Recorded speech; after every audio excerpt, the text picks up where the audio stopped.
और उनके कारण ही ऐसा दुर्घटना हुई है जिसमें महिलाएं और बच्चे और पुरुष कई लोगों का मृत्यु हो गई है, जो दुखद है। इस पर विशेष ध्यान देना चाहिए और पहले से ही इस पर अंकुश लगाया जाना चाहिए। अब चूंकि सरकारों के द्वारा ऐसा नहीं हो पाता है पहले से, इसलिए ऐसी स्थिति का सामना बाद में करना पड़ता है, जिसको लेकर श्रद्धालुओं को, भक्तों को अपनी प्राणों को आहूत करना पड़ता है। भगवान से प्रार्थना है कि जो घायल हैं वो ठीक हों और जो दिवंगत हो गए हैं भगवान के चरणों में उनको स्थान मिले। दोबारा इस तरह की दुर्घटना न हो, इसको लेकर के प्रदेश सरकार और प्रशासन जो है वो विचार करे। और ये अत्यंत दुखद है, सुन करके बहुत दुख लगा है।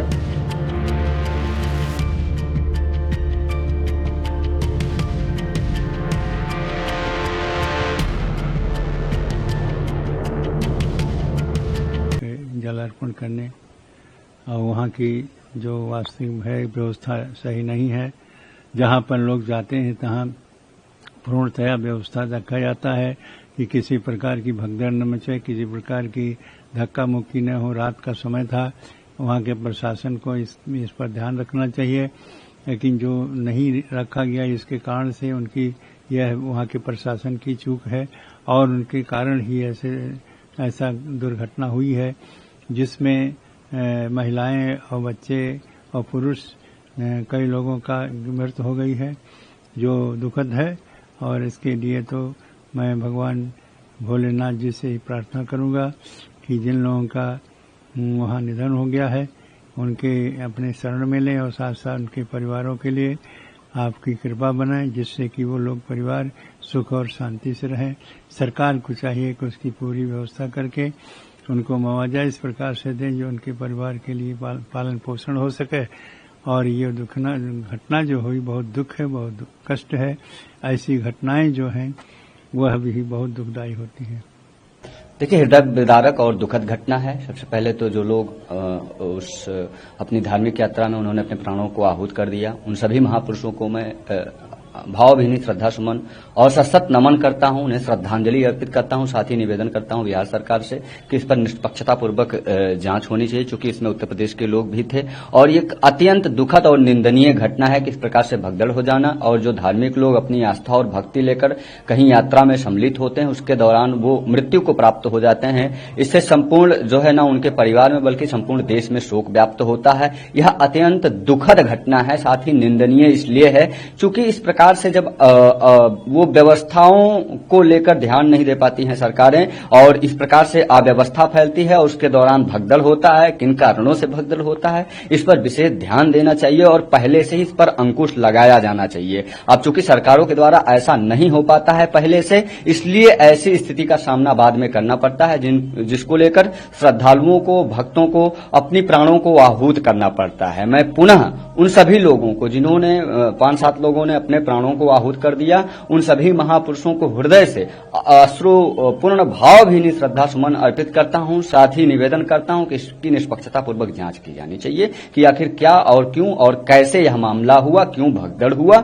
और जिस भगदड़ के दौरान उनको अपने प्राणों को आहूत कर देना पड़ा। संपत्ति को लेकर के जो विधेयक पेश होने जा रहा है उसको लेकर के क्या कहना, लगातार कांग्रेस हमला हो रही, जो भी है जो विपक्षी दल हमला हो रही है। देखिए, वक्फ संशोधन अधिनियम जो संसद में पेश किया गया वह स्वागत योग्य है। सबसे पहले मैं अध्यक्ष दिवाकराचार्य महाराज बहुत बहुत साधुवाद और हृदय से धन्यवाद प्रेषित करता हूं केंद्र सरकार को और पूरे मंत्रिमंडल को।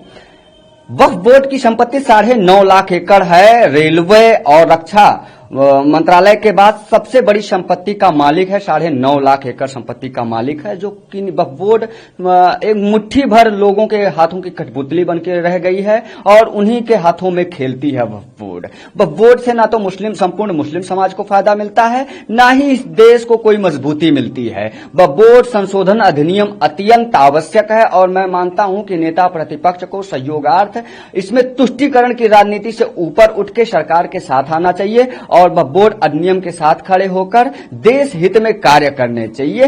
क्योंकि न सिर्फ एक राज्य की बात है, न सिर्फ एक जो है किसी क्षेत्र की बात है, हर जनपद हर कस्बे की ये बात है कि वक्फ बोर्ड से लोग पीड़ित हैं, प्रताड़ित हैं, परेशान हैं। उनकी जमीनों को जबरन वक्फ बोर्ड अपना अधिकार जमा के बैठा हुआ है, जैसे सर्प कुंडली मार के बैठ जाता है। इसको समाप्त किया जाना चाहिए, इसमें संशोधन किया जाना चाहिए और जरूरी बात यह है कि वक्फ बोर्ड को ही समाप्त कर देना चाहिए और मुस्लिम समाज को सीधे फायदा पहुंचाना चाहिए। जो 9.5 लाख एकड़ जमीनें हैं उसके माध्यम से जो मुस्लिम समुदाय के लोग हैं, जो गरीब व्यक्ति लोग हैं, जो एकदम निचले तबके के लोग हैं, वक्फ बोर्ड में जो दान के नाम पर जो जमीनें 9.5 लाख एकड़ आई हैं, जिसमें राजनीति खेली जाती है, जिसमें कुछ इस्लामिक धर्मगुरु मजहबी कट्टरपंथी लोग निजी फायदा उठा रहे हैं, वह जो है समाज के लोगों को, निचले तबके के लोगों को फायदा मिले और 9.5 लाख एकड़ की जमीनों के माध्यम से उन गरीब असहाय मुस्लिमों को सीधा फायदा पहुंचाया जाए। दूसरी बात यह है कि लगातार ओवैसी उस पर हमला कर रहे हैं, लगातार मुसलमानों को बरगला रहे हैं, कह रहे हैं इसके बनने से मुसलमानों को ही नुकसान होगा, आने वाले समय में मुस्लिम इससे प्रताड़ित होगा। देखिए, जो व्यक्ति फिलिस्तीन का नारा लगाता हो, ऐसे जिहादी आतंकवादी मानसिकता के लोग सिर्फ भारत में जो है दंगा फैलाने की स्थिति, मजहबी उन्माद फैलाने की स्थिति को प्रकट करते हैं। ये इसकी कोई वजूद नहीं रह गई है असदुद्दीन ओवैसी की। अब चूंकि असदुद्दीन ओवैसी इस देश में रह रहा है, यही सबसे बड़ा दुर्भाग्य है इस देश का। असदुद्दीन ओवैसी जैसे जितने लोग हैं इन्हें चिन्हित किया जाना चाहिए और उन्हें उस देश की तरफ पलायन कराना चाहिए जिस देश के ये हितैषी हैं, प्रेमी हैं। ये बांग्लादेश चले जाएं, पाकिस्तान चले जाएं, अफगानिस्तान चले जाएं, 57 मुस्लिम कंट्रियां हैं उसमें जाएं। इस देश को गर्द में डालने की कोशिश करेंगे तो यह देश कदापि भी ऐसे लोगों को माफ नहीं करेगा, ऐसे लोगों को स्वीकार्य नहीं करेगा। असदुद्दीन ओवैसी भड़काऊ भाषण देके मुस्लिम और हिंदुओं के सौहार्द को बिगाड़ने की कोशिश करता है। वक्फ बोर्ड अधिनियम संशोधन अधिनियम जो लाया गया वह स्वागत योग्य निर्णय है। किन्हीं 2, 4, 10, 50 लोगों के हाथों की ये कुटपुतली बनकर रह गई थी। विपक्ष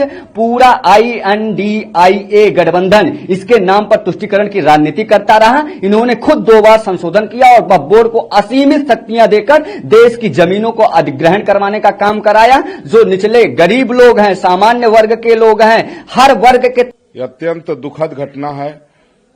भगवान भोलेनाथ से प्रार्थना है कि जो लोग उसमें घायल हैं वो शीघ्र स्वस्थ हों और वहां का जो प्रशासन है वह निश्चित रूप से उसकी लापरवाही के कारण ऐसा हुआ है। हर जगह पर प्रशासन को चौकन्ना रहना चाहिए कि कहीं किसी तरह से अफवाह न फैलाई जाए, भगदड़ न हो, लोगों के इस तरह के हादसे न हो। तो इस हर प्रदेश में प्रशासन को अपने अपने जो है क्षेत्र में चौकन्ना रहना है। श्रद्धालुओं को हर तरह से सुविधा उपलब्ध कराना चाहिए। यह प्रशासन की भारी लापरवाही के कारण इस तरह की दुर्घटना हुई है जो अत्यंत दुखद है। भगवान से प्रार्थना है कि जो घायल हैं वो ठीक हों और जो दिवंगत हो गए हैं भगवान के चरणों में उनको स्थान मिले। दोबारा इस तरह की दुर्घटना न हो, इसको लेकर के प्रदेश सरकार और प्रशासन जो है तो विचार करे। और ये अत्यंत दुखद है, सुन करके बहुत दुख लगा है और आशा करता हूं कि दोबारा इस तरह की दुर्घटना नहीं होगी।